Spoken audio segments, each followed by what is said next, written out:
খবর 24 ইন্টুর সাথে আপনাকে স্বাগত। নতুন নতুন খবর জানার জন্য আমাদের চ্যানেলে চোখ রাখুন। নমস্কার দর্শক বন্ধুরা, স্বাগত আমাদের এই চ্যানেলে। তৈমুর আলী খান, জেহে খান পাটৌদি পরিবারের দুই সন্তানকে নিয়ে একটা সময় কম জোলাঘলা হয়নি। তাদের নাম, এই ধরনের নাম কেন প্রশ্ন তুলেছিলেন নেটিজেনদের একাংশ। এখন তারা social media star kid Kareena Kapoor খান এবং সাইফ আলী খানের সন্তান বলে কথা।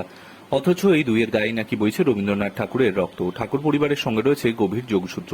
ভাবছেন কিভাবে? সেই সূত্রের নাম হলো শর্মিলা ঠাকুর। তিনি ঠাকুর পরিবারের অংশ না, সরাসরি রবীন্দ্রনাথ ঠাকুরের নাতনি তিনি নন। অনেকেই যদিও তেমনটাই মনে করেন, তবে সে ভুল ভাঙিয়ে এবার শর্মিলা ঠাকুর নিজেই জানিয়েছিলেন রবীন্দ্রনাথের নিকট আত্মীয় মুনীন্দ্রনাথ ঠাকুরের বংশধর শর্মিলা।